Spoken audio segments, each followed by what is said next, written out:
เลยแต่เศร้าพี่น้องนะแต่เศร้าที่เขาเลยแต่งงานว่าเบาเจ็บแต่งงานเนี่ยเบาฝนสิ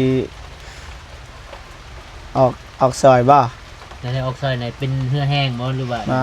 เงินนี่แหละเงินนี่แหละ เบาฝนบ่มีในมือน่ะสมมุติว่าบ่มีก็ต้องมีหั่นแหละยืมกู้ยืมแต่สิออกซอยแนวอื่นเอางัวตัวนึง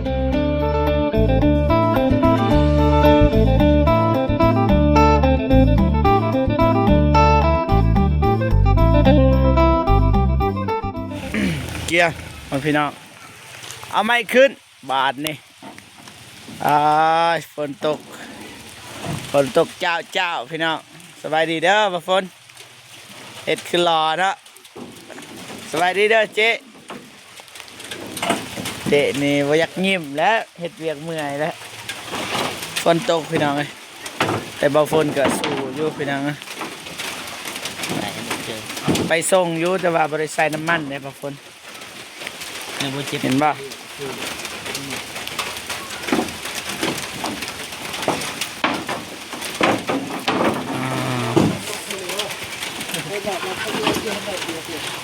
เฮ็ดได้บ่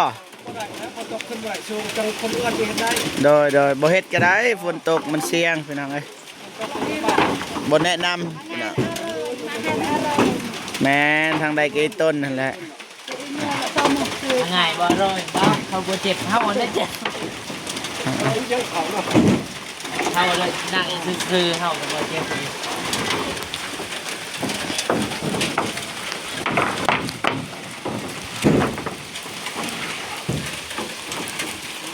เอาไม้ปันลม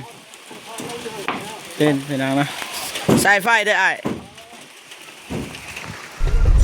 กับทักทายสบายดีและสวัสดีพ่อแม่พี่น้องเบิดสุคนพี่น้องเนาะบ่ว่าอยู่ในลาวไทยหรือว่าต่างประเทศเนาะก็ยินดีต้อนรับเข้าสู่ช่องเบาเจ็บแชนแนลคือเก่าพี่น้องนะตอนนี้ก็เดินทางกับเบาฝนลาวใต้พี่น้องไปส่งไม้พี่น้องไม้สร้างเป็นตัดเรียบร้อยไม่ปันลมพี่น้องนะไปส่งอยู่ที่บ้านน้องฮานพี่น้องตอนนี้กำลังไปฝนตกไอ้สร้างเพิ่นว่าเฮ็ดบ่ได้พี่น้องมันอยู่สูงยานมันมืนนะแม่นช่องมามันเปียกมันแข็งฝนแน่มันมืนแน่หักกะยานนะก็บ่ว่ากันพี่น้องเนาะถ้าเป็นบ่เจ็บก็บ่อยากเฮ็ดปานใดมันเปียกเลยคือเฮ็ดนั่นแหละฝนตกพี่น้องเบิดมือเลยทางบ่ฝนบ่เจ็บก็ออกไปซื้อสังกะสีกับตัวซื้อเพิ่มตัวบกครบนะฝนตกแต่ว่าเราก็ขี่รถใหญ่ไปบ่เป็นหยัง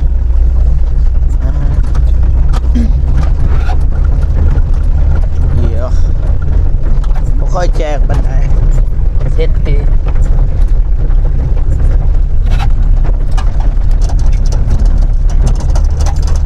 เรามีความจน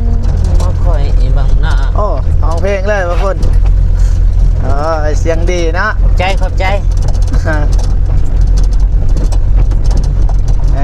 หอดแล้วป่านน้องหานพี่น้องเต็มไปด้วยเม็ดฝนเจ้าอยู่พี่น้องกับฝนตกนี่ก็ได้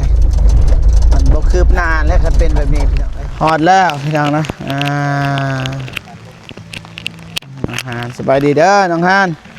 โดยสบายดีเด้อเบาเจ็บโดยสบายดีพ่อแม่ผู้ใหญ่ใจบุญทุกท่าน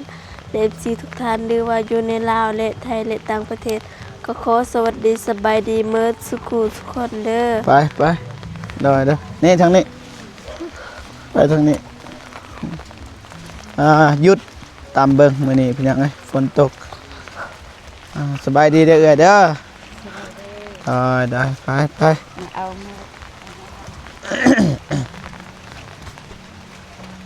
ลงบาดเลยน้องฮานโอ้ยขันจองหน่อยมันก็มานี่ให้อายนะยานไม้มันเปียกโทรศัพท์มันบ่นักหรอกไปซอยกันนี่วันเสาร์นี่แหละซื้อเพิ่มนี่นะอุตส่าห์เอารถใหญ่ไป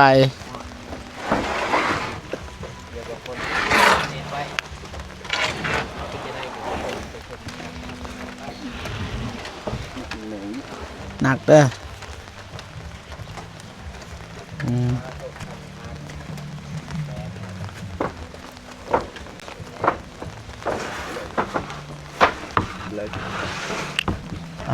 แต่เศร้าพี่น้องนะแต่เศร้า ที่เขาเลยเต็ง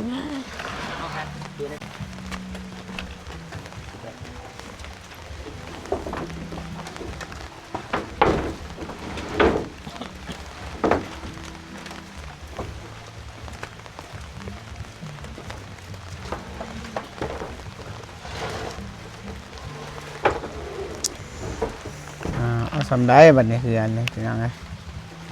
ถ้าบ่ได้มุ่งเราคือว่ามุ่ง2 วันแล้วว่า3 วันก็บ่แล้วดอกพี่น้องเอ้ยฝนตกตกมื้อนี้บ่ได้ไปบ่ได้มุ่งแล้วมื้อบ่ได้เฮ็ดเด้อมื้อนี้ บ่ได้เฮ็ดแน่นอนนั่นแหละใครก็บ่กล้าขึ้นนะกล้าอยู่แต่ว่ามันเปียกแน่ก็มืนแน่นะปนๆกัน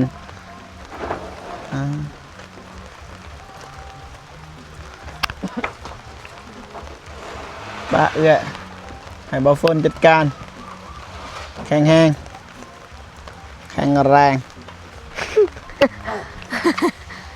น้องเดิมว่าแข็งแรงหักจังแรง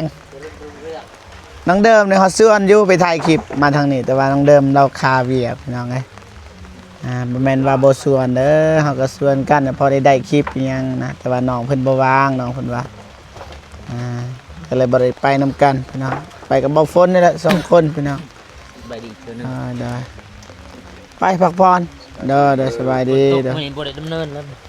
ฝนตกสบายดีเนาะครับ ตก เดิน มันจะพักผ่อนนะเชิญพักผ่อนเอื้อยเนี่ยพักผ่อนได้ สภาพอากาศ น้ำบ่ บ่เอื้ออำนวยฝนตก ได้ยังกินตอนเช้าสบายดีเด้อ มักแตง หึ มักแตงหน่วย มักแตง หน่วยหนึ่ง หน่วยหนึงกินเบิดครอบครัว โดย มันแต่ขนมหานว่างอันนี้เด้อนามัยตัวนี้ โดย มื้อนี้ให้อนามัย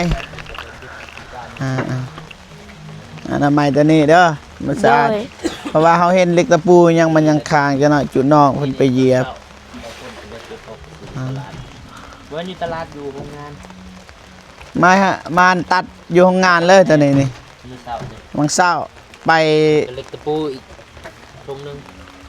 แต่ว่าตอนเช้ามาอีกก็ไปเอาใหม่ตรงทางมาอยู่เรือน แม่นเที่ยวไปเที่ยวมาอยู่รถบ่ฝนนี่ก็ได้ เพิ่นบ่มีรถ ทำงานหนักนี่สังกะสีอิหยังก็ครบเบิดแล้ว แต่ว่าเรือนนี่ก็คือเก่านะพี่น้องมื้อนี้ทางสร้างเพิ่นบ่ได้มาเนื่องจากว่าฝนตกนี่แหละ โดย แต่มื้ออื่นก็บ่ฮู้ว่าเพิ่นสิ อนามัยมันสะอาดนี่แม่น้องหาดอนามัยเบิดเลยครับ กินบ่ต้องหา โดยคักละคักสังกะสีก็นี่แหละต่างหมู่พี่น้องเนาะสีฟ้าบ่ฮู้ว่าเลือกผิดหรือเลือกถูกพี่น้องนะมักบ่น้องหาน มัก สีฟ้าเด้ โดย บ่มักก็ต้องมักกันแล้วเฮาซื้อเลย โดย แบบได้ก็ได้น้องบ่ติคะแนน โด มี ยดีแล้วบ่ติบ่หลายเรื่องจังได๋ยากอยู่อ้ายไปเอาไปส่งมันบ่ได้เนาะอย่างนี้มันก็บ่นี่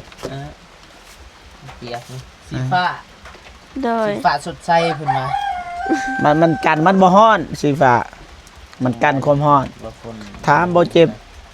มันเป็นอะไรเอาอธิบายหน่อย ตัวนี้บ่ แม่นของให้ทานบ่เจ็บเบิ่งบ่ เห็นบ่ สิทานแม่นมัน เป็นอะไรคือว่าสีฟ้าจังบ่ฮ้อ มันบ่ฮ้อนมันห่มมันก็คือกกใหม่เด้กกใหม่มันก็ สีเขียวสีฟ้า บ่ได้แล้วบ่ได้อธิบาย เขาก็คิดแบบเอาจากชีวิตจริงเลยจะไปอยู่ในห่มใหม่อหย่างมันก็บ่ฮ้อน คันเทียบนั่นบ่คนก็จะสิว่าแล้วซั่นมันเป็นสิทานนะซั่น คันเป็นสีดำมันฮ้อน สีดำว่าแม่นพอเจ็บว่ามั่วเลยพี่น้องเอ้ยบ่ต้องเสือเด้อมันเป็นความเชื่อส่วนบุคคล มัก นะ เล แต่ ย บางคนก็ยังมักสีฟ้าสีฟ้าสดใส แม่นไปออก มันบ่เจ็บเฮ็ดเรือนนี่เอาสังกะสี สีชมพูเนาะบ่จิ กับน้องเดิมป่ะ แม่น กับเจ้ามีเพื่อนมันเนาะ น้องเดิมมีแล้วเหือนน้องเดิม แบบสีชมพูบัดลังเลยนะแบบสังกะสีบ่แต่แอบสีชมพูบัดบนนอกบนนอนเราปอก สี ช ช ม ม พู สีชมพูทั้งใจทั้งเพื่อนทั้งลัง เฮ็ดน้ำไผเฮ็ดเหือน เฮ็ดน้องเดิมเหมือนแหละ น้องเดิม แม่น้องเดิม โอ้ มาเก็บ ยน้องเดิมมีเหือนแล้วบ่ฝนนะ ไปเฮ็ดอีกลังที่สองแบบลังแบบว่า โอ้โตเฮือน เฮื เฮือ อน น เฮือนนี่ไดเฮือนเฮือนดินน่ะนะ แล้วแต่ว่าเพื่อนแบบเพื่อนนำกันของผู้เจ้า ตัวอย่างว่าเบาเจ็บแต่งงานนี่บ่ฝนสิออกซอยบ่ ในออกซอยไหนเป็นเหือแห้งบ่หรือว่า มาเงินนี่แหละเงินนี่แหละ เบาฝนบ่มีในมือน่ะสมมุติว่าน่ะ บ่มีก็ต้องมีหั่นแหละยืมกู้ กู้ ยืม แต่สิออกซอยแนวอื่นเอา งัวตัวหนึง บ่ งัวจะหลายโตเด้ ไก่ตัวหนึง หน่อยโพด บ่ได้นอน ไก่ตี บ่ ไก่ยัง ไก่ยังน่ะตัวสูงๆ ไก่ง่วง เทศบ่ ไก่ง่วง ไก่ง่วง โอ้หายมันได้ก่อน บ่ได้เนาะบ่เชื่อก็สิซื้อ3ตัวหนึงเสียได้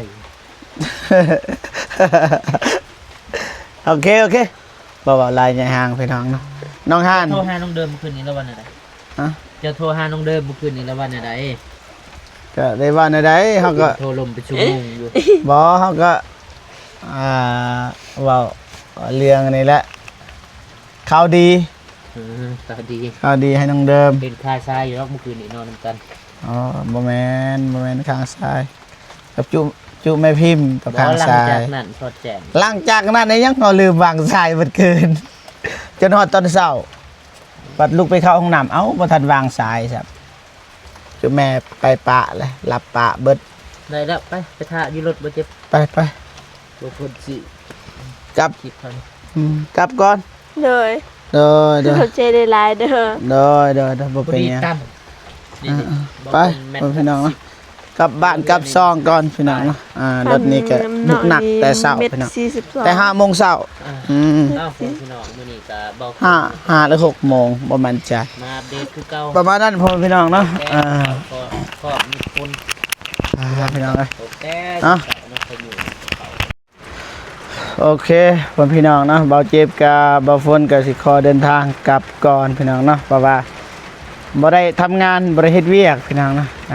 เพราะว่าฝนตกแห้งแล้วพี่น้องสิว่าแห้งกันนี่แหละมันเฮ็ดเวียกบ่ได้มันตกแต่เช้าพี่น้องเนาะ